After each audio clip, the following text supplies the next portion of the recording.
Good evening, everybody. I welcome you all once again for this evening session of our e-seminar. Today we have before you a well-known personality of our bar who was the judge of our High Court, and thereupon he went to the Supreme Court and he became the Chief Justice of India. And after his tenure as Chief Justice, he was appointed as the Governor of Kerala. It is none other than His Honorable Lordship Justice Mr. P. Sadasivam,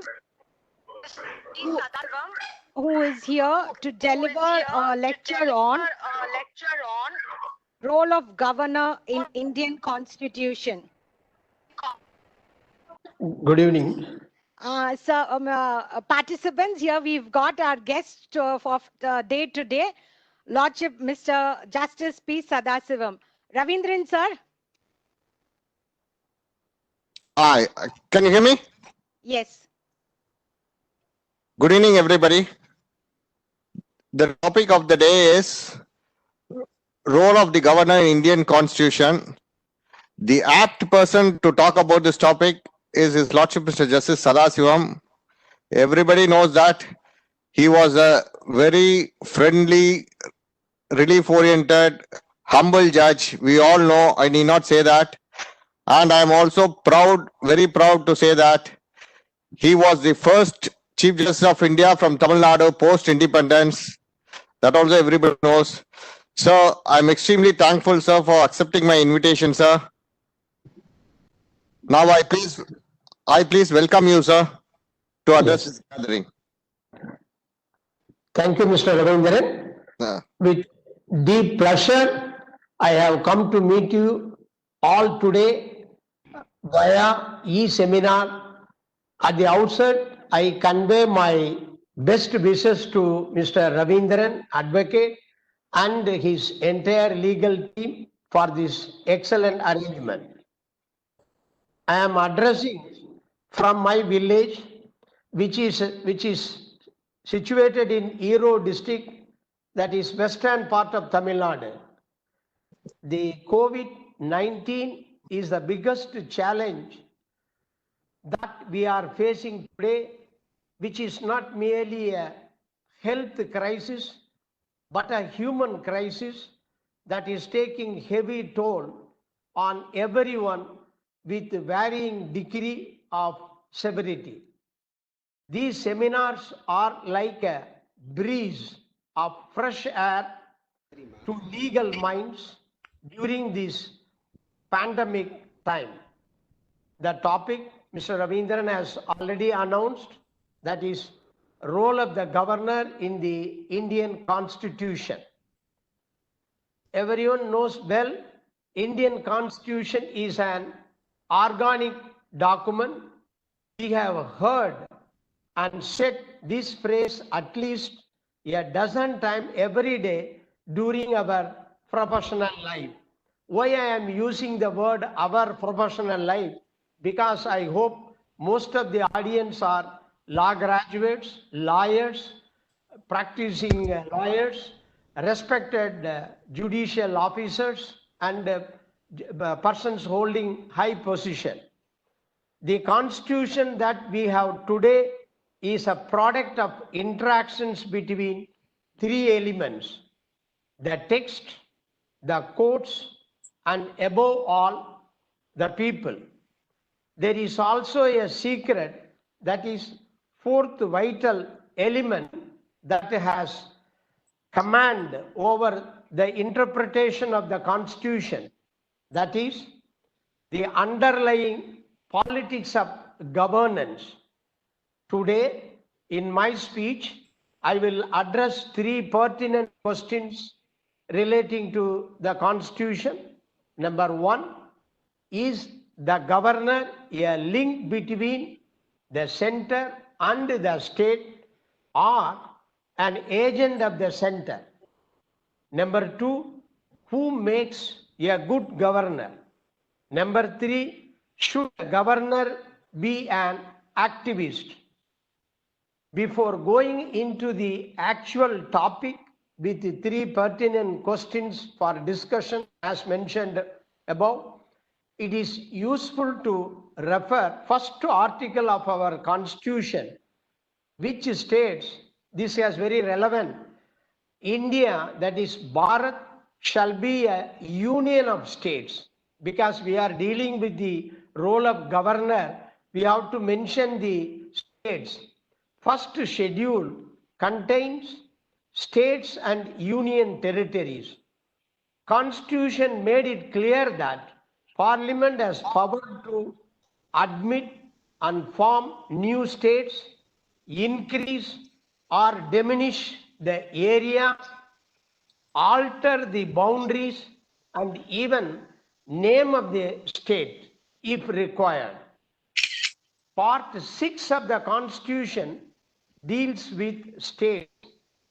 Today we are concerned with part 6 alone, that is states, which contains in part 6 of the Constitution, particularly Article 153 mandates that there shall be a governor for each state. The provision to this article clarifies that same person can be asked to look after even 2 or more states. As per our constitution, the executive power of the state vests with the governor. He has to exercise this power as per the provisions of the constitution. Article 155 states that president is the appointing authority. Governor holds office during the pleasure of the president. Article 156, sub-article 3 states the term is for 5 years from the date when he enters upon his office. Eligibility for appointment as governor. Number 1, he or she is a citizen of India. Number 2, completed the age of 35 years. Another important thing, he or she shall not hold any office of profit. In terms of 159 of the article, Chief Justice or in his absence, senior most judge of the High Court has to administer oath of office. Article 165 enables the governor to grant pardons, reprieves, respites, or remissions of punishment, or to suspend, remit, or commute the sentence of any person convicted of any offense relating to the state subject. Only condition is it should be relatable to state subject. In terms of Article 163(1), Council of Ministers with the Chief Minister to aid and advise the governor in the exercise of these functions, except matters which are entrusted under Constitution.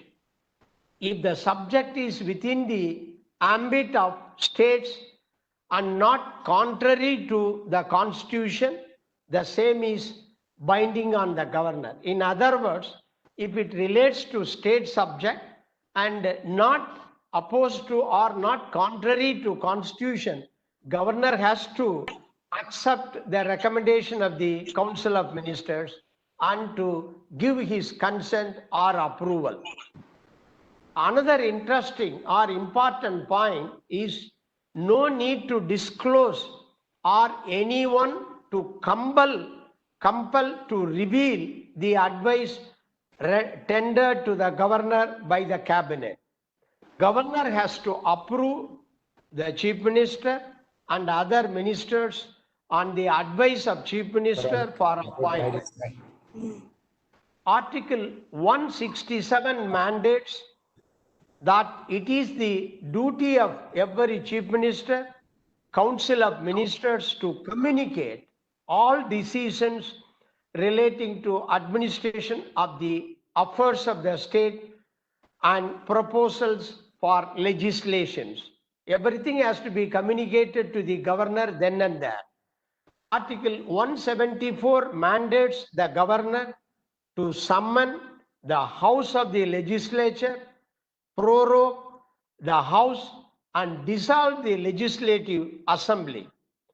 Likewise, Article 176(1) mandates at the commencement of the first session of general election and at the commencement of first session of each year, governor has to address the legislative assembly. It is also mandatory.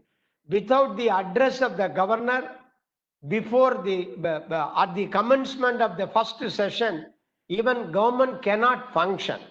The word used in this article is shall, hence it is mandatory. Article 200 speaks about assent to the bill, withholding the assent, or reserves the bill for consideration of the President. Article 202 refers annual financial statements for placing it before the House of Legislature. In terms of Article 213, when the Legislative Assembly is not in session, on the recommendation of the Cabinet, if the governor is satisfied, he may promulgate ordinances. It has the same force, that is, ordinance has the same force as that of the legislature enacts a law through assembly. These are all the important functions and duties entrusted with the governor by our constitution. In addition, just for information to the audience, I am informing this.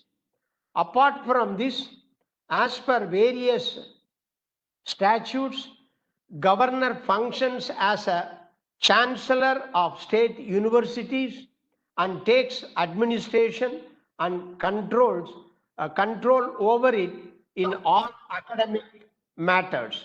Now let me address three pertinent questions as mentioned above. Respected audience, the first pertinent question is the governor a link between the center and the state or an agent of the center? It is a big question mark. Our former president, Dr. APJ Abdul Kalam, reiterated that the governor has a tremendous responsibility in providing partnership for the state administration to succeed. What type of partnership was he speaking of? Let us start with examining few excerpts from the constitutional debates. I'm taking all of you to before 1950, what had happened in the Constituent Assembly, the debates, to comprehend the imperative role that was envisaged for the governor in a democratic setup by the framers of the Constitution.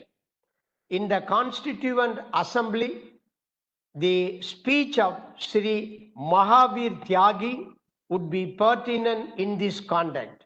I quote, I am using his own language. I quote, "We have to keep the state linked together, and the governor is the agent, or rather he is the agency which will press for and guard the central policy. The whole body of politics of a country is affected and influenced by the policy of the center.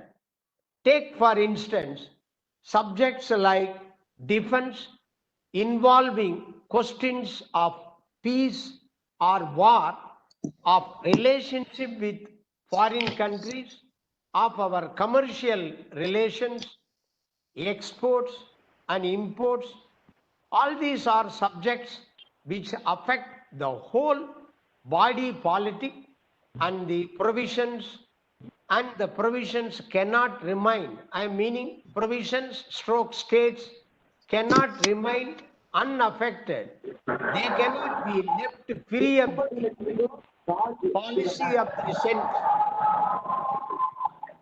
The governor being the agency of the center is the only guarantee to integrate the various provinces or states.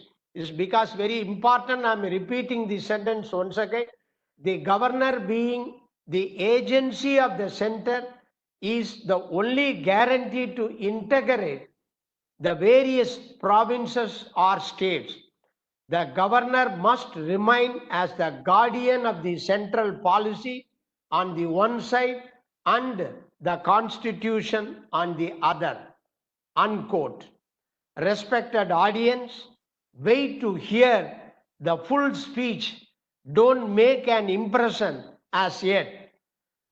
Let us refer to the speech of Sri Jawaharlal Nehru with the same Constituent Assembly in the context of why the route of nomination is preferred. Governor is nominated by the president. Why the route of nomination is preferred as against the mode of election for the appointment of a governor. Very important question.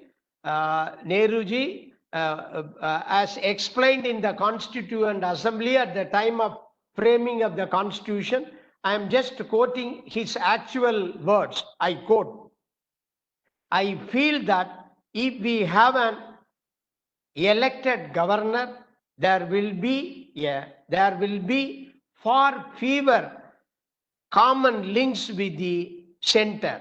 I think it would be better if he was not so intimately connected with local politics of the state.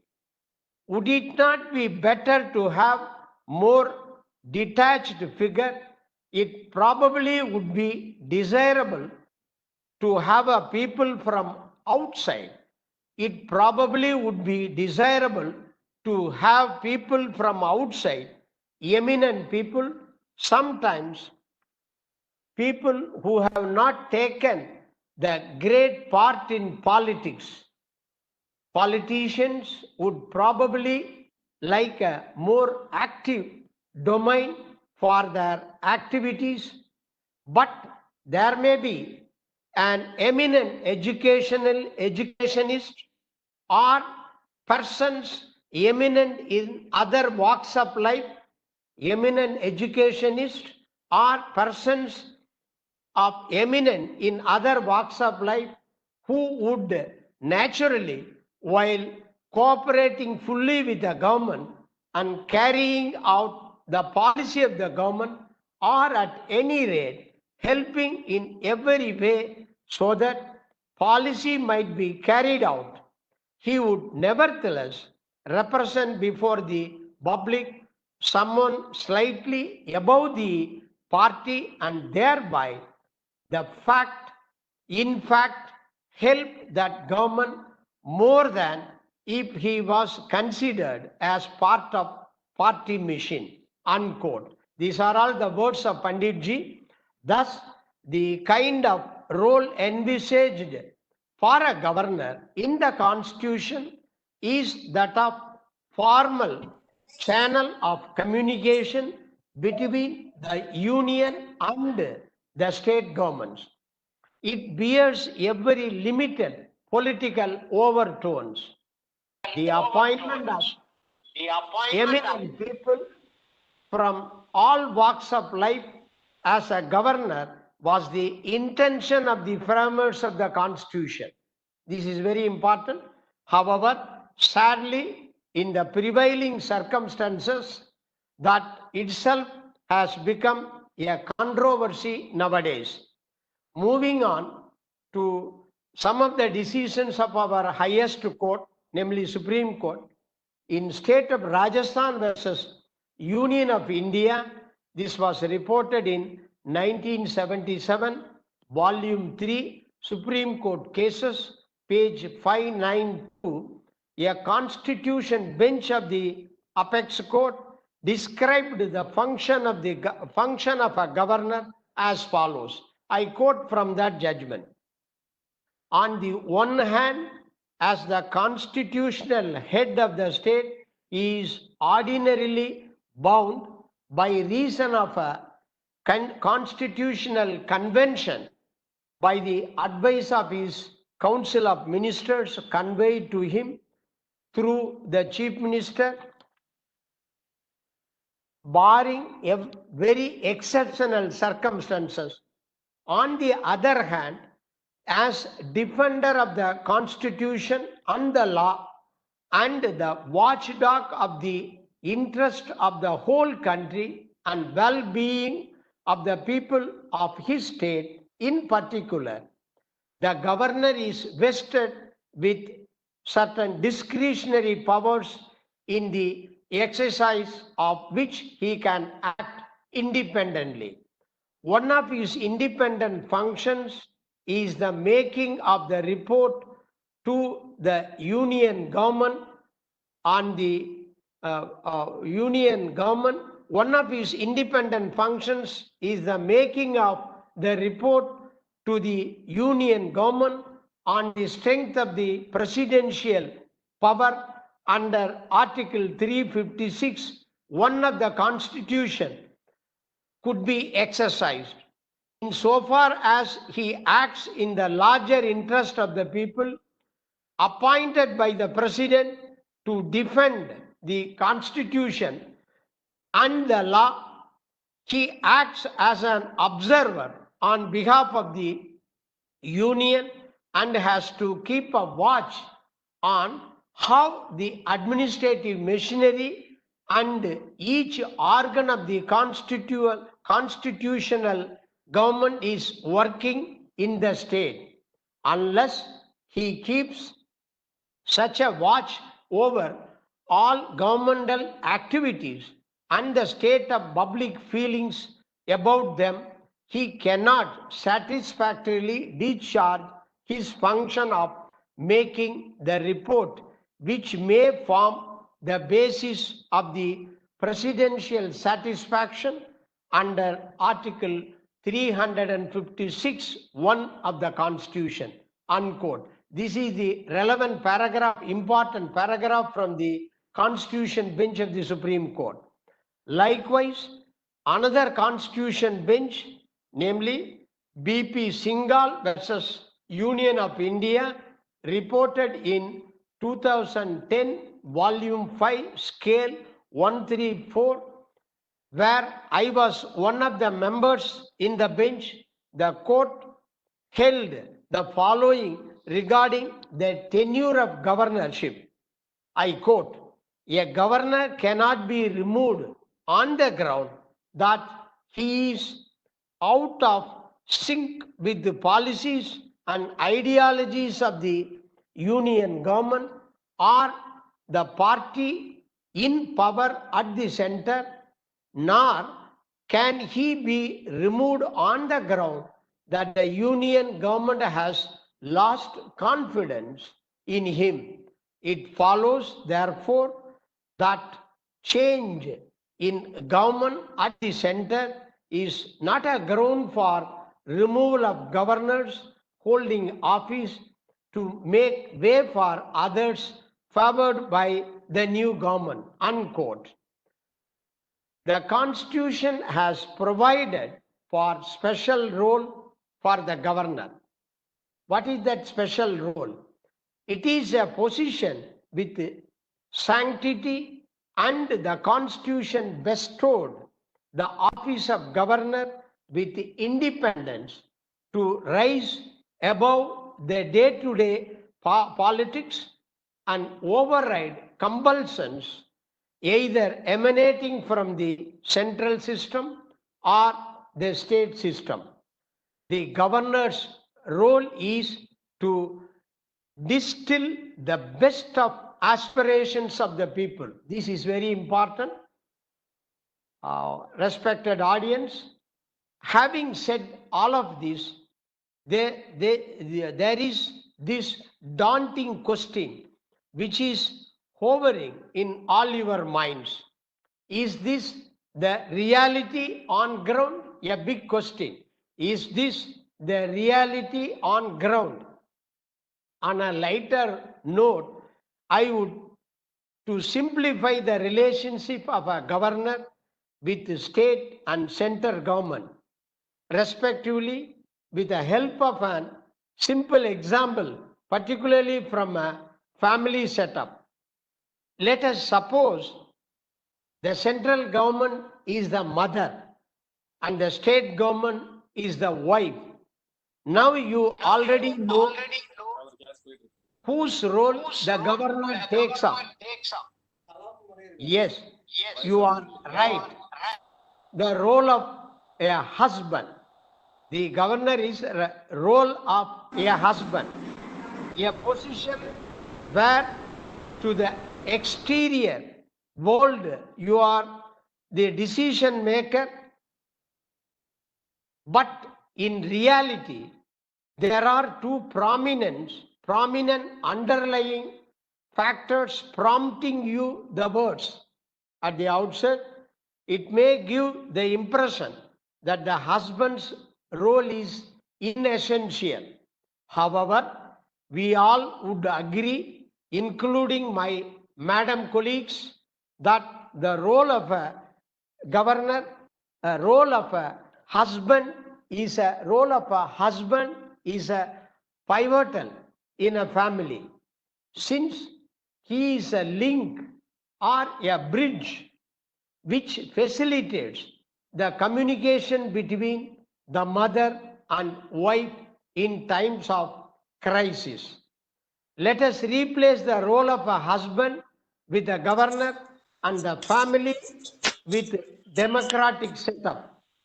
For a genuine holistic development of our country, the partnership between center and state governments is inevitable, and the governor plays a catalyst role in this path of development.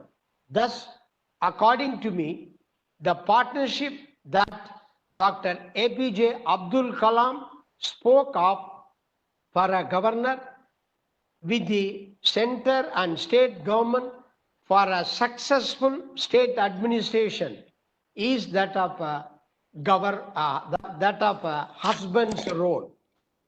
He sincerely trusted, so do I, that genuine development of any state, the center and the state have to work together, and governors have a key role to ensure this. This is very important. Now I am going to the second question. Who makes a good governor? Who makes a good governor? The question that would immediately follow this discussion is, who makes good governor? The one who stands with the central government, or the one who inclines more towards the state government, or the one who inclines more towards state government, or the one who strike a balance? This is very important. One who strike a balance using his or her constitutional guaranteed discretionary powers. Of late, the big tale of woe is the allegation that governor's role has become increasingly controversial, with allegations of partiality and lack of objectivity in exercise of the discretionary powers. As a result, the position of a governor, which was originally instituted for better governance, is becoming a major issue affecting the equation between the center and the state. According to me, the foremost function of a governor is to bring about unity of minds. Only then the ultimate aim of integrated, developed India can be achieved. In this process, there is no question of being a good or bad governor. Like it is said in the Bhagavad Gita, do your deeds without thinking of the consequences. Do your deeds without thinking of the consequences. This has been the attitude throughout my professional career. I have completed full term of 5 years as governor of Kerala state. The governor's role is to be a friend of the ministry as well as the people in general. He should be a man above the party and he should look at the ministry and government from a detached standpoint. He is in the position to influence the ministers and members of legislatures in such a manner that the administration will run smoothly. This is very important. This is the code of conduct that I earnestly adhered during my tenure as a governor. Thus, any superficial comments like that the position of governor is merely an automation or a dignitary without powers is perfectly wrong and is in contradiction to the very spirit of the Constitution. Of course, who occupies the position makes a difference. Nevertheless, inaction on the part of this part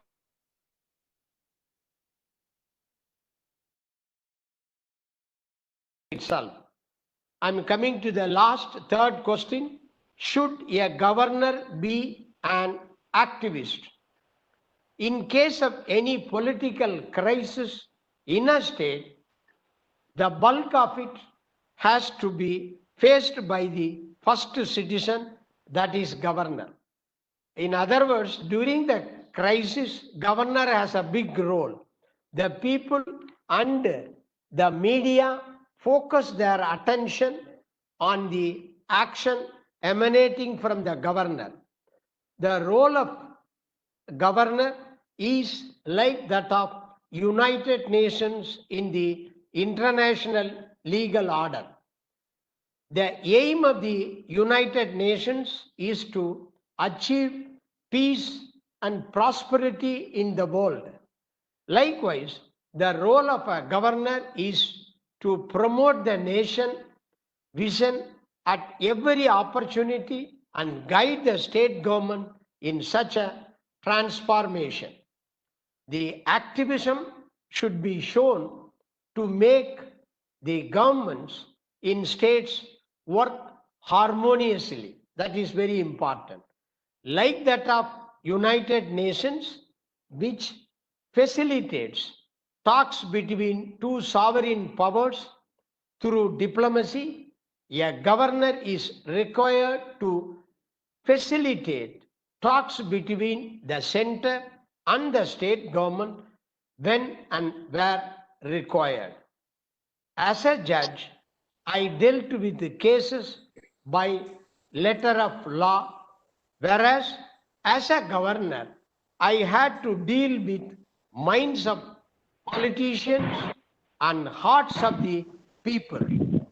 The former required logical and pragmatic thinking, whereas the later position mandated, in addition to logical and pragmatic thinking, a shrewd and diplomatic mind to get the work done.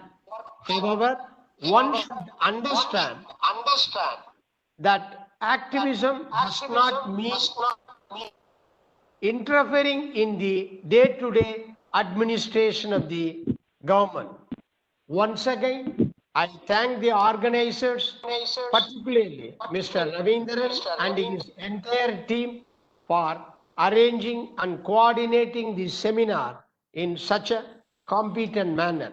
Thank you. Jai Hind. Thank you, sir. Thank you, sir. Thank you. Much. It was really an Thank you, enlightening sir. one, sir. I think in the audience we have got our present lordships also. If any one of them would like to interact, we would be very happy, sir. And Lordships, anyone would like to interact with the speaker of the day?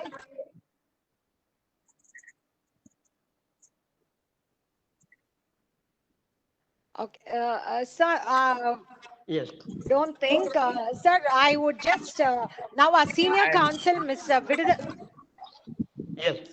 Sir, I think Judge Aramugasamy is there on the line who would like to speak to you. Sir, can you hear me, sir?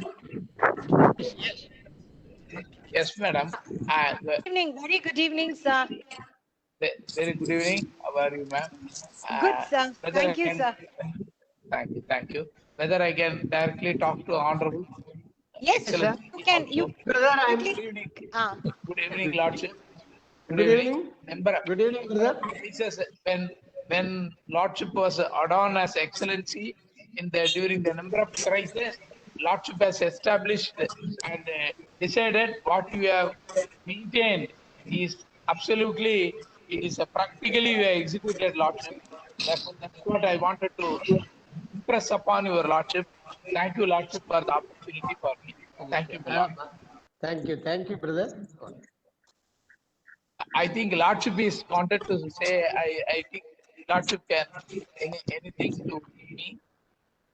Honorable Justice. Honorable Justice, Lordship. Yes. I have a question. I'm a professor working in Government Law College, Chengalpattu, Tamil Nadu. Yes, madam. To the, you're a governor. You being a governor, being a chancellor of a university, what is the academic role you contribute? You have been a governor, right, sir? So what is the role you have contributed to the Yes. academics? Yes, I can spend more because the topic is governor's role in constitution. I didn't do that, but in whole India, after assuming office as a governor of a state and as a chancellor, within 15 days I convened. I invited all the vice chancellors to Rajbhavan, and in order to improve the academic standard and just to give an encouragement, I formed a chancellor's award, and immediately the chief minister, then chief minister, agreed to provide 5 crores for selecting a best university every year.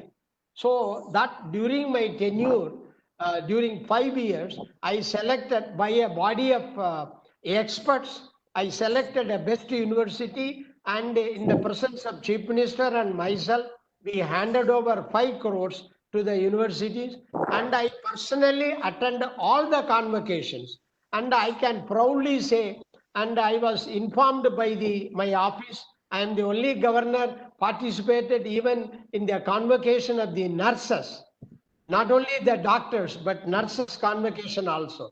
I was very happy. Okay, thank you, Lordship. Thank you, Lordship. that was a very nice gesture on your part, Your Lordship. Your Lordship, now we've got our senior Mr. R. who wants to interact with you regarding certain issues, Your Yes, Lordship. I'm glad to. Vidudhalai, sir, are you able to hear me, sir? Yeah. Good evening, sir, for your wonderful lecture. Good evening, Mr. Vidudhalai. Fine, sir. Thank you, sir. Sir, I got two, I got Yes, this question yes. bugging my mind for long. 2 questions, sir. One is, an earnest one, how to ensure the independent functioning of the governor in your perception? So one is one aspect, Lord. And second one is, what your Lordship thinks should be the additional criteria for appointment of a governor. Now, if he is a citizen of India and 35 years old, he can be appointed. Could there be an additional criteria like a retired judge or a retired prime minister or a retired chief minister or retired speaker, something like that? Could there be an additional criteria for appointment of a judge, even though it is a nomination by the president? And the first aspect is, how do we actually ensure the independent functioning of the governor in a federal setup? These are my doubts. Yes. First, Yes. I will answer. Yes, You asked how I maintained relations with the state government. Yes. person from a judiciary, person Yes. who is conversant with the constitutional provisions, particularly relationship of the state and center, I need not get advice from anyone. I myself interacted with the chief minister and the concerned ministers whenever any problem. And during my tenure, I had the opportunity to handle two separate governments. First 2 years is a UDF. Last 3 years LDF. No difficulty with the both the governments. And I used to convey the legal position, constitutional position. Every chief minister or the bureaucrat, they immediately agree. And I know if the cabinet recommends, I mentioned in my speech also, if it is their subject, the governor is bound to accept and pass orders. That is my view. Number Yes, sir. one. As far as coming to the appointment, no, that's Addition- why I referred to the Election. statement of Jawaharlal appointment or selection. I quoted Jawaharlal Nehru's Yes, speech. See, nothing wrong in selecting a person unconnected with the politics. Yes. Particularly eminent persons in education, judiciary, other even foreign affairs, etc., commerce, etc. Nothing wrong. When I can, nothing wrong in informing you, when this was offered, when I heard this information, I rushed to Delhi and I interacted with our respected senior Mr. Parasaran, then Attorney General. I went to his residence. Sir, after serving as a Chief Justice of India, whether it is advisable to accept. Then he said, he used to call me chief only, even now. I don't know. You're always a chief. As far as Tamil Nadu is Chief, concerned. please accept. There are number of precedents. Former Chief Justice of India served as a Rajya Sabha member. He mentioned about Ranganath Mishra and first woman judge from Kerala, Fatima Bibi, served as a governor of Tamil Nadu. So nothing wrong. You are going there as a head of a constitutional head of a state. So based on his advice, I consented. And according to me, coming to your question, if a person unconnected with the politics heads a particular state, it may be advantage. During my tenure, I avoided a political relationship or a religious functions, etc., during my 5-year tenure.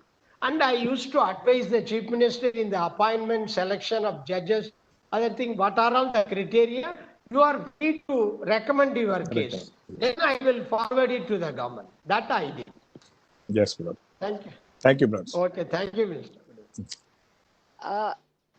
Lordship, now we've got Mr. Veera Kadiravan, another senior advocate from Madurai. Oh, yes, please. Veera Kadiravan, sir, are you able to hear me? Madam. Yes, madam. Good evening, my lads. Good evening. Good evening, Mr. Kadir. Good evening, my lads. I have a small question, my lad. In regard to the remission and commutation power, when the state government is giving a opinion or an assistance to the governor, can he keep the file pending together? And what is the time frame? And what is the expected time for the governor to take decision on that? No, here you are asking a very interesting question. I know. Because Lordship your is a mind. party to the Yes, sir. Lord Yes. Sri Murugan's case. That is Yes, sir. That's right. See, in that case, then I will coming to answer. In that case, the mercy petition was kept pending more than 7 years. Following international conventions, India being a party to all those conventions, and in the absence of proper explanation for the delay, the Supreme Court, I am a party to that judgment, held that it is not appropriate to continue that sentence. So that's why the death sentence was modified to a life sentence. But there is no time limit, but every constitutional authority must exercise within a reasonable time. But I don't know in a particular case if there is any doubt or clarification is required between the state or center. Sometimes the offense may be partly the central government has power. Sometimes state government may be power. The authority may weigh which government has the authority to recommend. That may be the reason, but there is no time limit Yes, for Mr. a Thank you, constitutional Mr. head to discharge. Because, Your Yes, Lordship, madam. next we have Mr. K.R. Shankaran from Coimbatore. Oh, very good. Shankaran, sir, are you able to good hear me? Yes, Neha. Good evening, sir. Good evening, Mr. Shankaran. Good evening. My question was similar to Mr. Veera Kadiravan's question. Anyway, I will put it differently, Your Lordship. Yes, please. As a governor of Kerala, did Your Lordship have any occasion to use judicial experience in handling mercy petitions? No, mercy petitions, whatever, depending on the circumstance, offense, etc.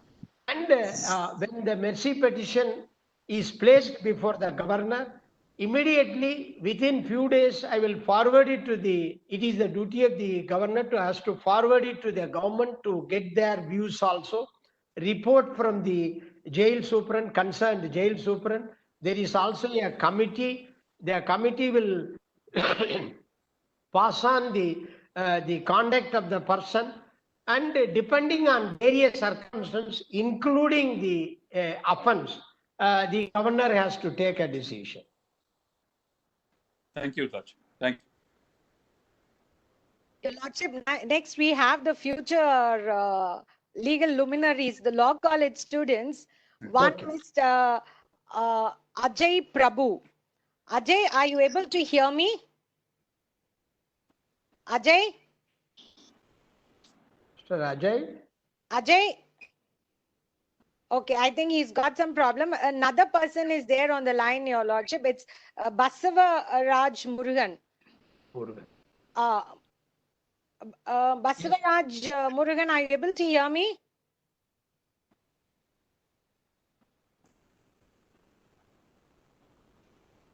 Yes, madam. Okay, No. it's another one. Rajshekaran Ramakrishnan, I think he in fact had typed his question in the chat, but I thought I'll give him an opportunity. Mr. Rajshekaran Ramakrishnan, Yes, ma'am. are Yes. you Hello. able to hear me? Yeah, you can interact with the, yes. Yes. Your Yes, Honor. Mr. Ramakrishnan. My lordship, Yes. Rajashekar, my name is Rajashekar. My father's name is Ramakrishnan. And Okay. it was a wonderful gesture when you were the governor of Kerala, His Excellency, along with the Chief Minister of Kerala and leader of opposition. You three came along to the funeral function of ex-CM of Tamil Nadu, Ms. J. Jayalalitha. That was a wonderful gesture. We have to learn a lot from you. And the way you explained the governor's role with the husband, mother, and the wife, that was really wonderful. That was really Okay. wonderful. I'm a government law college student, Coimbatore. Oh, very good. Thank you, Your Honor. Thank you. Your Honor. Okay, I will give you, no, Nice for talking to your comment, Please. I will give you one more information. Okay. Within few days, I assumed Okay. office as a governor of Kerala on 5th September 2014. Next day itself, I issued an order removing the excellency. I requested the public not to use excellency. Mere Mr. Okay. Sadasivam or Mr. is sufficient. I didn't allow anyone to use excellency, number one. Okay. Number two, I cannot forget 3 occasions. The first time when very respected our former president APJ Abdul Kalam passed away, during his funeral, I persuaded the then Chief Minister Uman Chande and former, opposition leader, all the 3, we flown to Madurai, and from there in same car we went to Rameswaram, we attended. Likewise, when Dr. Kalaignar passed away, all the 3, the present Chief Minister and the opposition leader and myself, after getting down from the special flight, we traveled in the same car. That Tamil Nadu media has mentioned this as a special gesture. Likewise, Madam Amma or Jayalalitha passed away. Same 3 persons we came to Madras, we attended. That is that I can proudly say. That practice is prevailing in Kerala even now. Okay. That will be a model to Tamil Nadu as well. Yeah. You are the forerunner. Thank you. Thank you. Thank you, Lord. Thank you, Lordship. Your Lordship, still one Divya Dinesh Raja. Divya, yes. are you able to hear me? Divya? Ma'am, yes, ma'am. Yeah, you can go ahead. Lordship is there. Good evening, Lordship. Good evening, madam. Good evening, Divya. Yes, ma'am. This is Divya from Chennai, Lordship. Okay. Lordship was a successful governor, and I've been reading a lot about the governor's Lordship. But my question is only general. Since I have this doubt for a very long time, my question is regarding the lieutenant governors of state of the territories which have legislative assemblies, Lordship. Yes. So my question is, do they really act as a bridge between the center and the elected representatives? And why there is always chaos in the elected union territories like Pondicherry and Delhi? There is always a chaos between the lieutenant governor and the CM, and Jammu and Kashmir has been added lately. So my question is very general, Lordship. Yes. No problem. Very interesting. It's very important question also. There is a difference between governor of a state and lieutenant governor of a union territory. Union territory in the constitution itself, separate provisions are there. Most of the acts, the union territory or the person in administration have to get the approval of the union government or central government. Even in union territories, the lieutenant governor and the elected government have to maintain good relationship. Only thing, the central government has more, I won't say powers, more work than the union territory government which is ruling the union territory. But my personal view, even in union territory, the state governments are elected governments. The person, either governor or lieutenant governor, have to respect if their views are within the state subject and not contrary to constitutional provision. I can say proudly, when I was a governor of Kerala, I had the opportunity to invite the present chief minister of Pondicherry as well as the present lieutenant governor of Pondicherry. Both were staying in the same Rajbhavan. I invited lieutenant governor for breakfast. I invited chief minister for dinner because they have some misunderstanding. And I showed the constitutional provisions to both of them. I didn't give any advice, but I requested, as per our constitution, both have enough powers, but in the interest of people, you have to maintain good relationship. I hope they are doing it. Maybe sometimes some issues, media and public may have some grievance. Thank you, Your Lordship. Thank you. Okay. Thank you. Lordship, now we've got J. Janani who wants to ask you certain questions, Your Lordship. Janani, Janani, are you able to hear me? Yes, ma'am. You can go ahead, Janani. Sir, good evening, sir. Good evening. Good evening. Yes, what is your question? Sir, very good lecture, sir. It was a wonderful session. Okay, thank you. Yes, sir. Small doubt, sir. Yes. What, according to you, what is the difference between the power of governor on pre and post independent period, sir? Yes. Yes. See, CM is elected person and CM acts on the advice of the Council of Ministers. I already mentioned, if the Council of Ministers headed by Chief Minister wants to issue an order or some legislation or ordinance, if the subject is within the state and if it is beneficial to the state according to them, because they are elected persons, they are representatives of the elected people, they are the representatives of the people, and it is binding on the governor. If the governor has any doubt, he can get a clarification. He can, by sending a message or word, the chief minister will come and explain to the governor. Immediately, all every friction will be settled. Both of them have independent power, but being a head of the state, if the proposal of the chief minister is reasonable within the state subject, the governor has to accept. Okay, sir. Okay. Thank Your, you, lo- sir. Thank Your Lordship, Basavaraj Murugan was not I was not able to connect, but then he has he has raised the question in the chat. I'll just read that question for you, Your Lordship. It Okay. says Article 163. It talks about the discretionary power of the governor. Is it limited or unlimited? When discretionary power, when the caption itself says discretionary power, it is not limited. Particularly, the person going to exercise that power is a constitutional head, first citizen of that state. But everyone is bound by the constitution. Constitution has 4 boundaries. The governor or anyone in his place has to follow the constitution and pass orders according to that provision. Basavaraj, I suppose you are satisfied with that answer. Now we have got Ajay. I mean, he had some network problem, Your Lordship. Now Ajay is there. He wants to ask you a question. Ajay, are you able to communicate with us? Ajay? Yes, Mr. Ajay.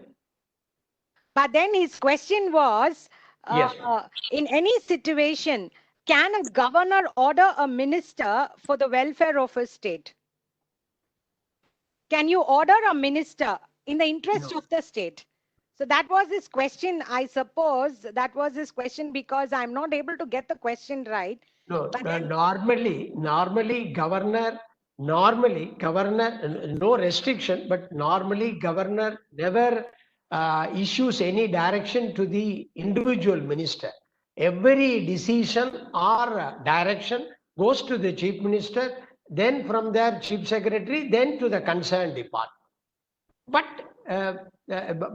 whenever any good thing is required, he can communicate to the chief minister, and through chief minister it will go to the concerned minister. Greatly obliged. Okay. Any other person who wants to interact, just raise your hands or unmute yourself, and you can go ahead.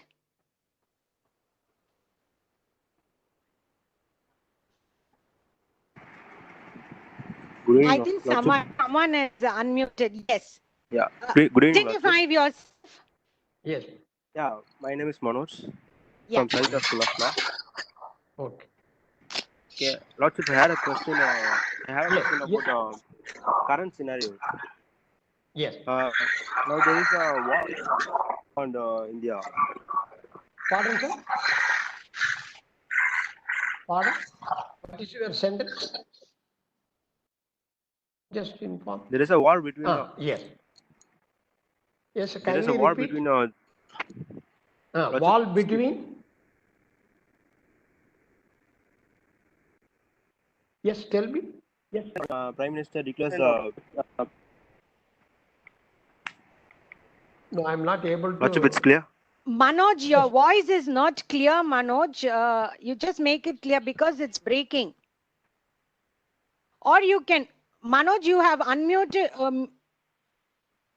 It's clear. Manoj, Yeah, it's clear, ma'am. now it's clear. You can go ahead, Manoj. Yes, Mr. Manoj. There is a war is arising between China and India, ma'am. India, sir. Yes.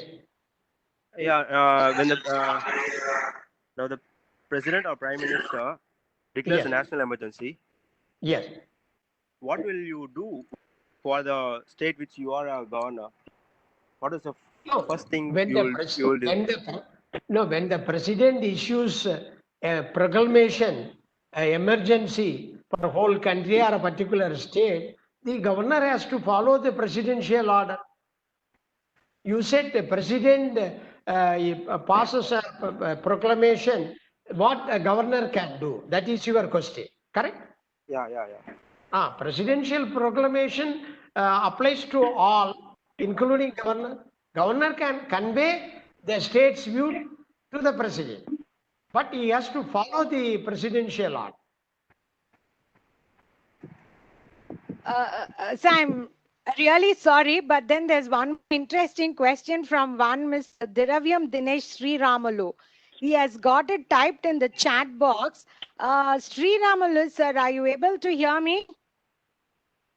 Yes, ma'am. You can go ahead with the question directly. May I please, Lord?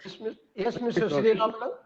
Yeah, just my question is be appropriate for the welfare of the country. I repeat it, for the welfare of the country to impose president's rule in the center and the governor's rule in the states during situations like COVID for the purpose of having uniform control and management of such situations beyond the controls of politics and other party interventions. No, Bob, it depends upon various factors. President's rule, I have mentioned the relevant provisions in the Constitution on the advice of the Council of Ministers by the Union of India, and then it will go to President. President has to satisfy, get a report, everything. But depends upon, now you are mentioning about COVID. In such a situation, when all the state governments, union territories, all persons from the level of chief minister to the level of our last grade servant are doing good for the welfare of the people. Where is the question of doubt and no need to answer for this question? Actually, the question came up because of the fact that the states in this country, they have different way of managing the situation. Yes. And I introducing the cure for this disease. Yes. That's For why I that, posed this question. President rule is not an answer. The government of India is the Union of India is a head of the country and issues various directions. Even for COVID, various directions have been issued for COVID-19. And those directions, if it is applicable to the respective state, the state governments can follow, or in addition, or differently also, the state governments can impose various conditions. That is now happening in our country. But there is no uniformity, my lord. Uniformity, it depends upon various factors. For example, only few states are having more number of patients, more number of cases. So those states have to be little enforce very strict measures. Many states, fortunately, are not having this kind of problems. No need to impose such conditions. Definitely, it may vary state to state. Yes, my lord. Thank you very much. Okay. Your Lordship, I'm really very sorry. This will be the one last question, I suppose. One, Vinu Priyanka. I'm really sorry, Your Lordship. We have taken a lot of Your Lordship's time. No problem. It's a pleasure. Yes. Vinu, are you able to hear me? Vinu Priyanka? Thanks for the opportunity, ma'am. Yeah, Vinu, you can interact. Lordship is there. Yes. Yes, madam.